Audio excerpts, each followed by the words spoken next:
Tantor Audio, a division of Recorded Books, presents Signed, Sealed, Delivered by Juliana Smith. Narrated by Shaina Summerville and Tyler Donne. Chapter 1. Calla. Age 13. To shinyobjects@gmail.com. From lilypad10@gmail.com. To my new friend. Hello. Howdy. Bonjour. Looks like you're my assigned partner in our Pen Pal Partnerships group. Since we have to keep this anonymous, you can call me Lily. It's not my real name, and since we'll be doing this for the next 6 months, I have to ask you the following questions. No point in working hard on this if we don't even like each other.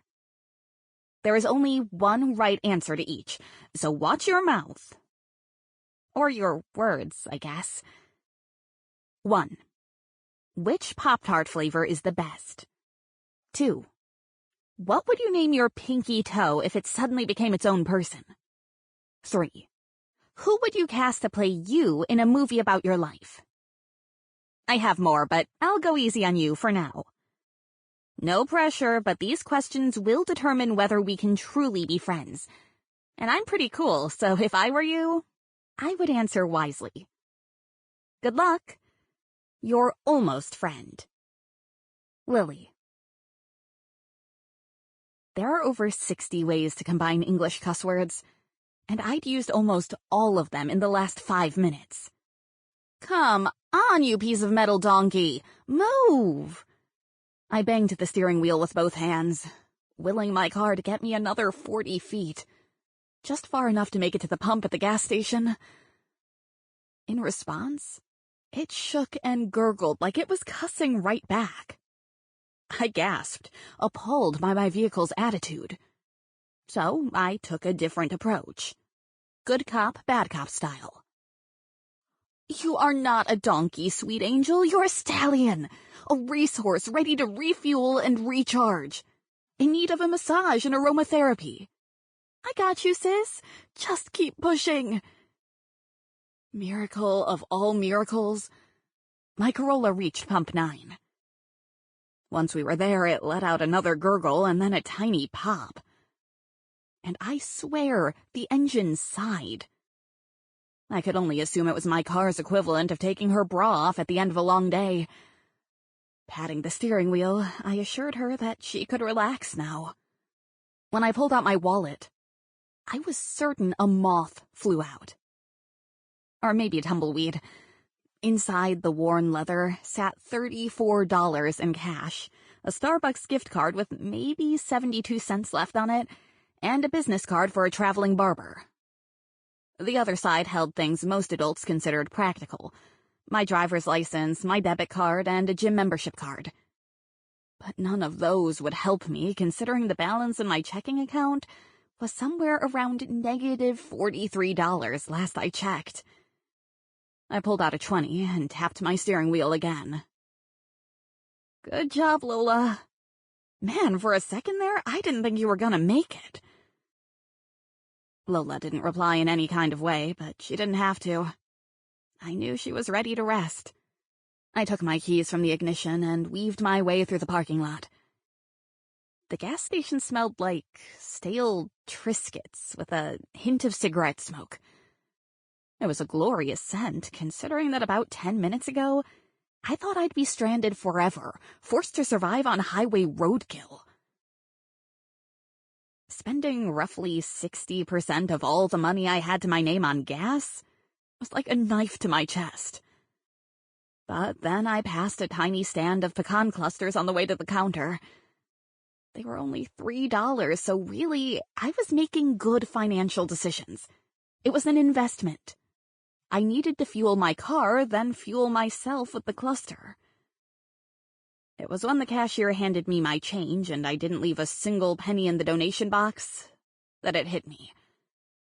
I was truly broke. I could practically hear my mother's voice saying, "Broke is just a mindset." But I would like to see her say that to my most recent bank statement. It was time to download those financial audiobooks from the library and try not to fall asleep on the drive.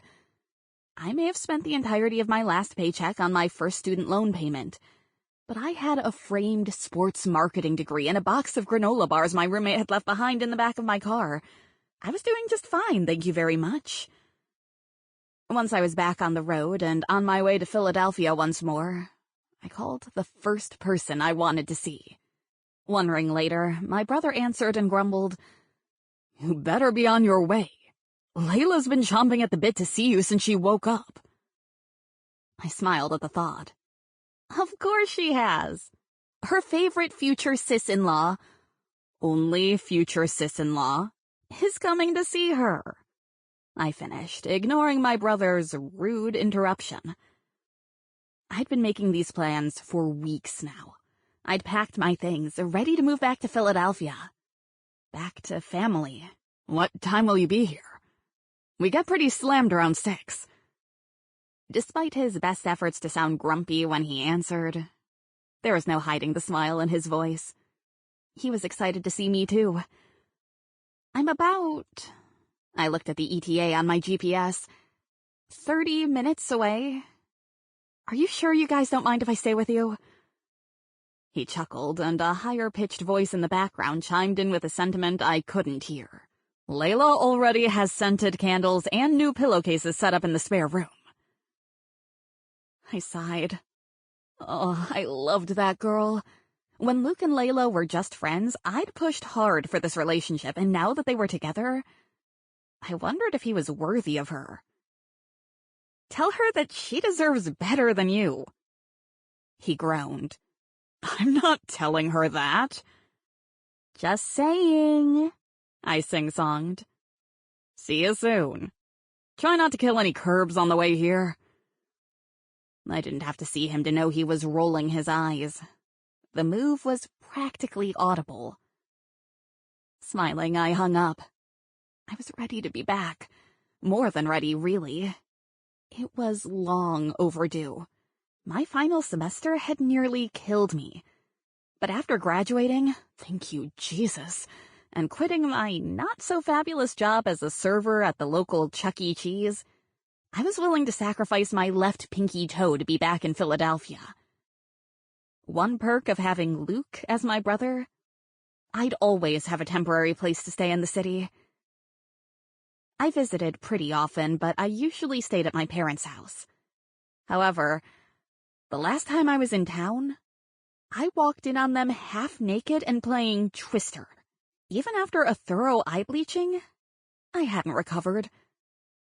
The idea of walking in on Layla typing like a maniac at 3 a.m., wild-haired and wide-eyed, all caffeinated like she hadn't slept in 3 days, was far less frightening than witnessing my surprisingly frisky parents in that kind of situation again. I shivered at the thought. Only this trip would be a little longer than usual, considering I was homeless, broke, and no longer working for the second most famous mouse. It's fine. Everything is fine. The brightly lit, rom-fuzzled sign greeted me as I pulled into the newly paved parking lot. Smiling, I opened my car door, and before my feet could touch the ground, I was hit with the soft, sweet, and slightly floral scent of spring. Beds of fresh flowers lined the path to the entrance. No doubt Layla had forced Luke to plant them. Heat radiated from the asphalt in the June heat that greeted me, instantly frizzing my slightly curly hair.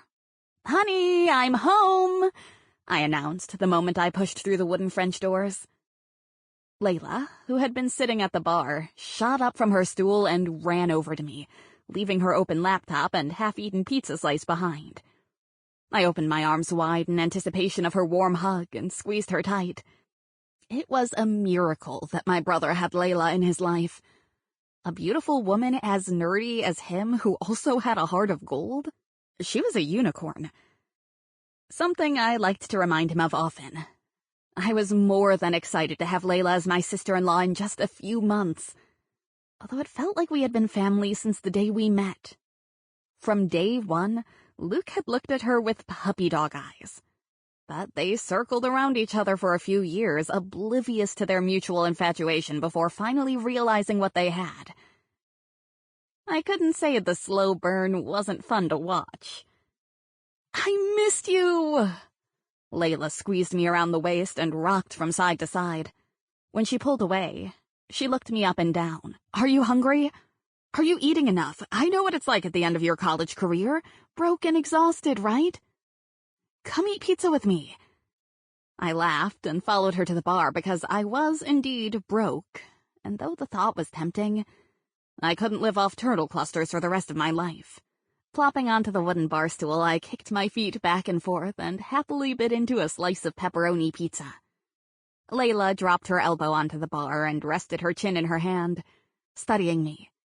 "Tell me everything. How long are you here? What are your plans?" I almost choked on the too big bite I was working on because I had no plans. I had less than no plans. I had negative scheduling. Negative like the balance of my bank account. I needed a roof over my head, preferably one where I didn't have to avoid spontaneous twister games, and a job that didn't include singing happy birthday to children. Right now, the plan is to find a job and somewhere cheap to stay so I'm not bumming off you guys forever. Layla nodded. "We have more room than we know what to do with, and the company is nice. You're welcome to stay as long as you'd like." "No, you're not," came from down the bar, and there, striding our way and wearing a smirk, was Luke. I rolled my eyes. "I'm only here for Layla, you know that, right?" He chuckled and tossed the dish rag from his shoulder onto the bar. "Do you want a drink?" "Is it free?" My brother dipped his chin and gave me a heavy-lidded stare. "I guess this one can be." I nodded. "Good. I don't want to spend my last $7 on a drink called paper clips." It was 3 p.m., but who cared? Luke turned to get to work, but Layla stood from her bar stool. "Wait, let me do it!" With a smile, he jerked his head. "Come on, little one." She happily meandered around the end of the bar and beamed at me. "I've been practicing my drink-mixing skills when I'm not writing. Luke says I'm pretty good." My brother nodded, but the second she turned around, he widened his eyes and shook his head, mouthing, "No, she's not." Beside him, Layla happily bounced around, measuring liquids to make my drink as Luke supervised, shaking his head and biting down on his bottom lip. The poor guy didn't have the heart to tell her how wrong she was. With a flourish, Layla set a purpley-orange drink in front of me and stuck a straw in it. She watched me intensely, bouncing on the tips of her toes while she waited for me to take a sip. I couldn't help but glance at my brother, who stood behind his fiancée, his eyes giving me a warning that this was not going to be the best drink I'd ever had. I plastered on a grin and angled in to take a sip. The description said something along the lines of mango and peaches. But this definitely tasted like mouthwash. Mouthwash that had been sitting in a cabinet for at least 7 years. I hummed and held back my gag. "Wow. So good, Lay." She clasped her hands in front of her chest. "Really? I'm so glad." She turned to Luke. "You should hire me when I'm not writing." He placed a relaxed hand on her lower back and kissed her temple. "Maybe one day, little one. Can you go ask Alex if he needs help stocking in the back? I'll be there in a sec." She smiled and nodded before turning back to me. "Don't say I never gave you anything." She pointed at the wretched drink in front of me. Once she disappeared from behind the door to the back room, I pinned my brother with a hard look. "You've got to tell her." He simply shrugged. "I can't yet. She gets so excited. It's adorable. She's always made my coffee taste really good, so I assumed she'd be good at this, too." "You were wrong." "I was wrong." Laughing, he wiped down the surface of the already clean bar. "So you're looking for somewhere to work?" I took another sip of my awful drink, immediately regretted it, and pushed it away. Yeah, preferably a position where I can utilize my degree, but my resume isn't very impressive. Waiting tables for kids' birthday parties doesn't translate to much in the sports marketing world. Neither does selling prom dresses, so my high school job doesn't help much either. He nodded, pressing his tongue against his cheek. You could work for me. Handle our social media, marketing, whatnot. Layla's been doing it, but it takes away from her writing time. I bet she'd love a break. I scrunched my nose. Working for my brother and living with him? That was asking for way too much. Pay is good. Food's good, he said, resting his elbows on the bar. And I can almost guarantee that there will be no mice. And you'll never have to sing happy birthday to sticky, pizza-covered children. That did sound enticing. Managing social media for my brother's bar would be a nice addition to my resume. And it would give me some income while I looked for a job in the male-dominated sports marketing industry. But if I had some more experience under my belt... I'll think about it. But I couldn't live with you and work here. That's asking too much of you. I'd need to find somewhere else to stay. He crossed his arms. I don't know. The only cheap rentals are out in the middle of nowhere in places I really don't want you staying by yourself. Just stay with Nathan, Layla said as she exited the wooden swinging door to our left.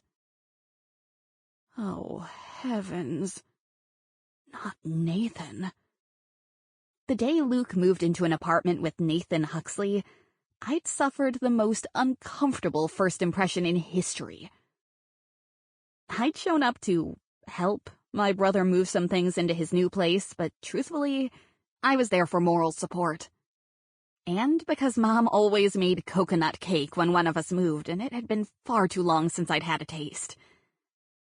But when I knocked on the fancy apartment door, instead of being greeted by my Star Wars-obsessed, glasses-wearing brother, I was treated to an entirely different sight. A man, tall and captivating, lifted an arm to the doorframe and leaned against it. His white shirt stretched across his chest and tightened at his shoulders. I had to crane my neck to take him in as he loomed above me. On his head, he wore a black hat with a tiny Mickey Mouse stitched into it. Cute, I thought. He was super, super cute.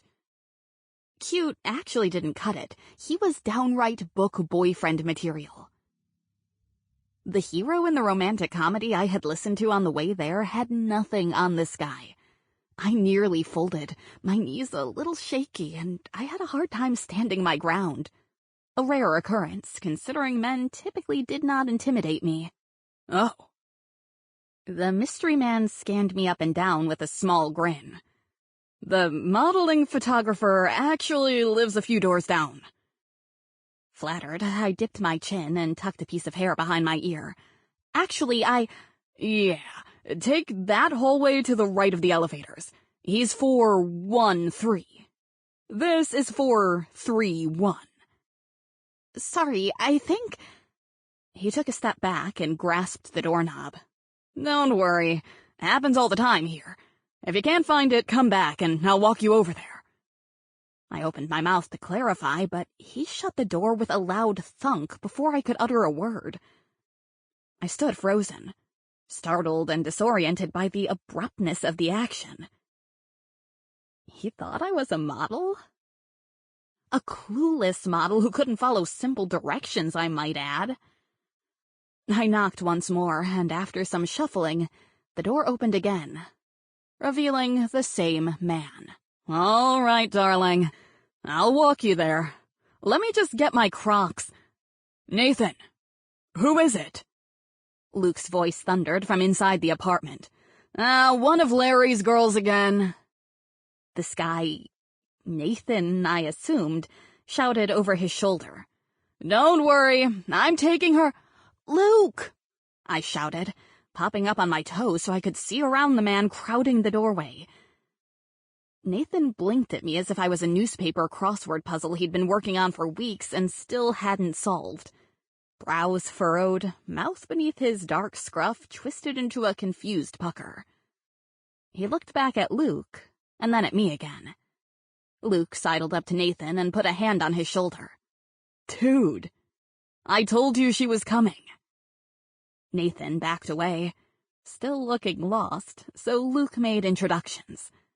"Calla, this is Nathan. Nathan, my sister, Calla." Nathan still hadn't stopped looking from me to Luke and back again, as though he couldn't fathom our blood relation. "Oh? Oh." He stood straighter, the revelation finally piecing together in his mind. "I'm sorry, I didn't mean—" he stuttered, his head shaking. I smiled. "It's okay, really. Not the first time I've had a door slammed in my face." "What?" Luke piped up. "You slammed the door in her face?" I should probably have a better introduction." Nathan turned to me and stuck his arm out for what I mistakenly took as an apologetic side hug. So I turned my body, ready to lean into it. Only the hug was more of a handshake, I suppose, which meant his hand landed on my left boob. In the most awkward of awkward moments, he tried to shake my boob. Nathan's face turned beet red. "Oh, that wasn't meant to be like that. I didn't mean to... I need to lie down," he sputtered out before running deeper into the apartment. His exit was followed by the slamming of a door and a clicking of a lock. Yeah, weird to say the least. Each interaction after that got worse. He spilled water on me at Layla's book signing and stared at me awkwardly during opening night at Romfuzzled. Once, I ran into him while on a coffee date. He was wearing socks with tiny red birds paired with Birkenstocks and greeted me with a howdy do. The oddest part was that I'd heard him on the phone with Layla more than once, and he was totally normal. Cool and collected. Laughing, talking like a standard human. He'd been in a dozen or more videos Layla made at work, and he never once shook a boob or stuttered out nonsense. Maybe that initial awkward meeting set a precedent when it came to me. I shook my head and laughed. Yeah, no. I'm not staying with him. Layla pouted. Oh, he's so sweet, though. Luke loved living with him. I think he still misses it. Luke rolled his eyes. I miss seeing him, not living with him. He turned to me and shrugged. He is a great roommate, though. I grimaced. Won't that bother you? Me staying with your best friend? I scrunched my nose like they'd suggested I take a shot of raw eggs. Luke considered it for a moment and then shrugged. No, Nathan's the best. Clean, and he keeps to himself mostly. He's only loud when he plays guitar, but if you ask, he'll keep it down. He plays guitar?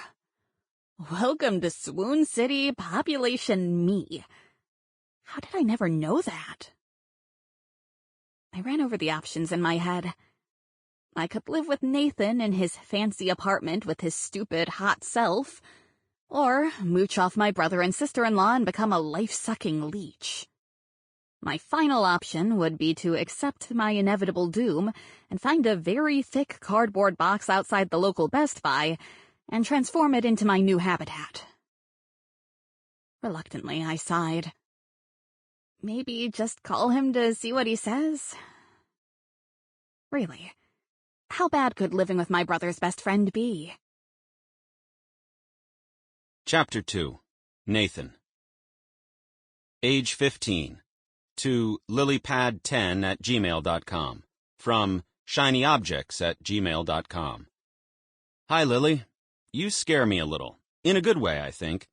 My not name is Shiny. My mom calls me Shiny because she says I get easily distracted by shiny objects. Anyway, here are my answers to your questions. Hope they're good enough.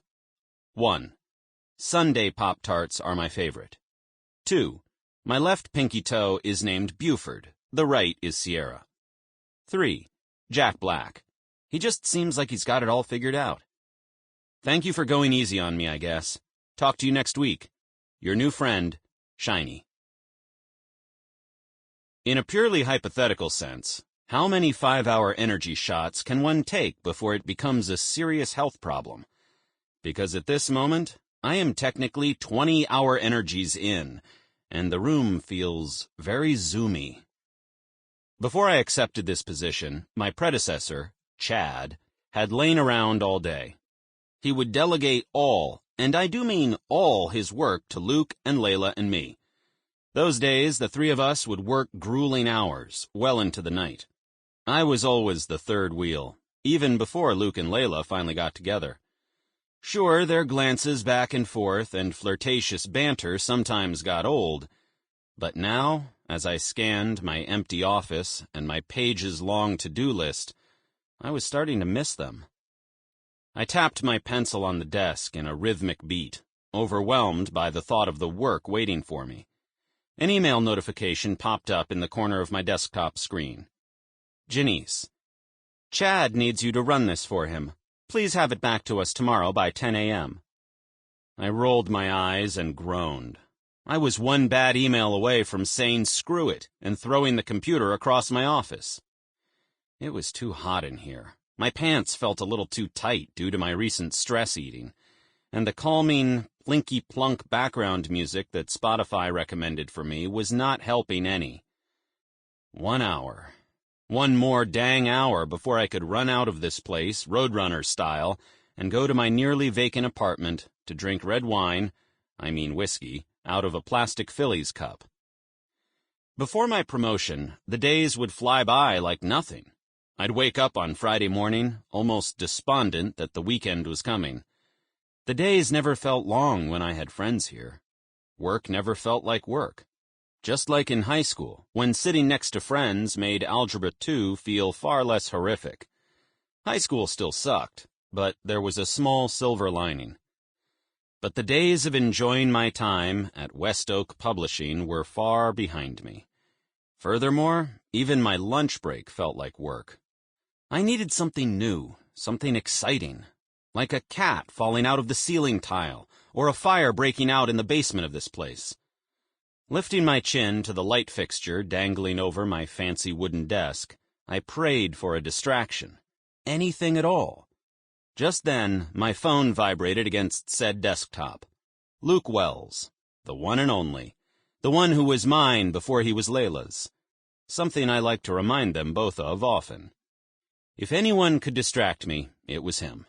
He was probably calling with a last-minute invite to the bar, or maybe to tell me that Layla had hidden a frog in their toilet again, and he needed me to come get it out. "What's up?" I leaned farther back, the chair creaking as it settled. "Hey, are you by yourself?"